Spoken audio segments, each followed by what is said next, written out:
Hello guys and gals, and this is part 16 of the Fables of Leonardo da Vinci. As always, we're going to start off with that aside, with the copyright information here, interpreted and transcribed by Bruno Nardini, and introduction by Margaret Meeks, which we covered in a past video, and illustrated by Adriana Savoisi Mazza. Now, there are not very many episodes left in this. This is the second to last, actually, because this is part 16 of 17. I'm surprised that actually we got that many episodes out of this book, but it'll be time to move on after I film these last two episodes. Anyways, okay, the one that we finished off with in the last video was the birds and their instinct. Meaning that we will be starting with these. These are really, really short, so this is going to be a really, really short episode, probably. This one is called Happiness. And it has something to do with chickens, I guess. This is from Legend Algriza, Humboldt Code, 5 on the reverse. So Humboldt Code is Paris, France, if I recall. Okay. It says, which is the happiest animal of all? An old countryman was once asked. It is the cock. As in rooster, get your mind out of the gutter. Replied the countryman. The cock is the happiest itself. He rejoices when the day breaks and he sings. He rejoices when the sun comes out and he sings. He runs, leaps, fights, and plays, singing all the time, happy and content, and the whole farmyard listens and rejoices with him. So, anyways, this is modern times, and that has a different meaning now. We're talking about the chicken. We're not talking about, the other thing. Okay, this one's called Sadness, and it is from Legend Tristeza,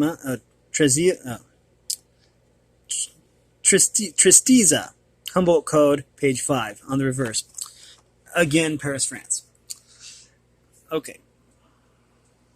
It says, and the saddest of animals, the wise countryman was asked. The saddest of animals is the crow, he replied. He is sadness itself. When the eggs hatch in the nest and the babies come out, the crow, seeing them so white and naked, is so heartbroken that he flees and abandons them. He flies away and weeps on a neighboring tree. Then at last he sees that the first feathers are beginning to appear on their skin, and then he comes back. I'm not sure of the validity of that, but okay. It says, okay, and this one is called The Crocodile and the Ichneumon. Now, I don't know what an Ichneumon is. I will probably have to Google that later. But anyways, it says it's from the Legend Crocodilo, Crecia, Humboldt Code, 17 on the reverse page. So, actually on the reverse side. So, Humboldt Code is again Paris, France. And it's also from Ichneumon Crocodile, Humboldt Code, 25 on the reverse side. So, basically it's saying the same thing. I don't know. Okay, it says here. A crocodile killed a man who was sleeping under a palm tree, then wept bitter tears over him. You see, said the Ichneumon to his son, the crocodile is a hypocrite, for he is weeping now, and before long he will devour his victim. And in fact, after a while, the crocodile began calmly to eat his prey. After his meal, he went to sleep on the river bank with his mouth open, so that a bird called the crocodile bird, with which he was friendly, could get into his mouth and pick out the remains of food from in between his teeth. His digestion pleasurably aided and by the industrious bird, the crocodile opened his powerful jaws wider in his sleep. Then the Ichneumon said to his son, now watch carefully and learn. The crocodile has a strong armor, and his sides are protected against me, but this is how traitors are killed. And taking a run, he hurled himself into the crocodile's mouth and bit him through the throat. The crocodile awakened with a start and began to roll on the ground, howling with pain. At last destroyed by the Ichneumon, he lay belly up, dead as a stone. That's fascinating. I did not realize that that's how you took down a crocodile, but cool. I'm going to check something real quick. I have written down here the cue. The cue says that we stop at the Thrushes and the owl. So, we are going to read the Walnut Tree. The Walnut Tree. And we're going to look at this crocodile some more, probably. From the Fable, Atlantic Code, which is in Milan, Italy. Page 76. Okay, we're going to look at this crocodile some more.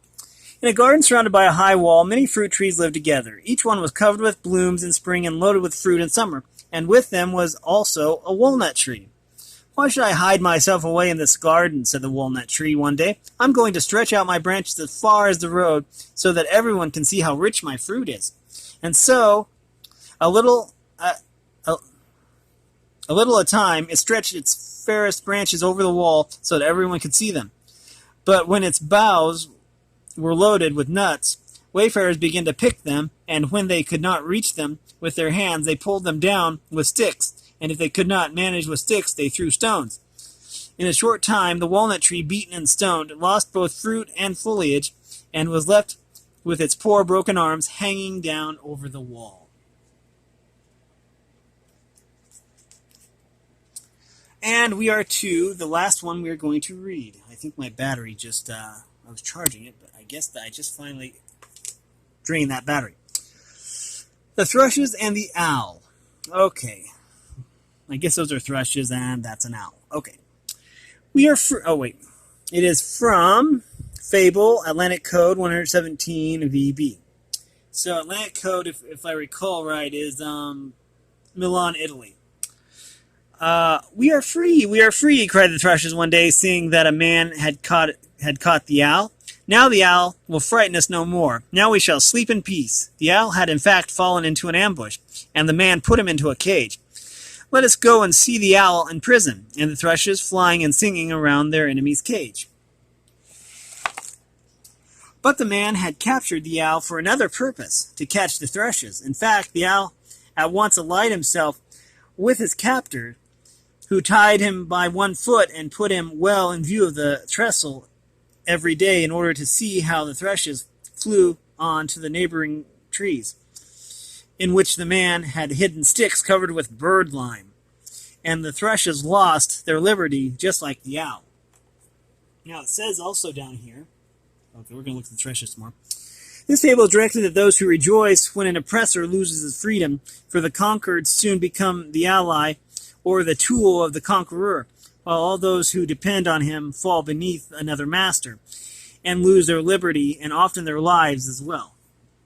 And that will do it for this video. We have 5 left.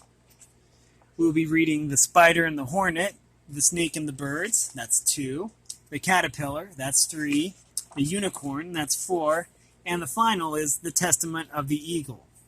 We will then go in and look at these pages about how these were transcribed. And then that's the codes. But that being said, this has been a reading from Fables of Leonardo Da Vinci and part 16. So if you like this content, make sure you like and subscribe and ring the bell so you know when I upload. Also, I appreciate any and all support, and all that information will be in the description below. As always, thanks for watching, everyone, and have a great day.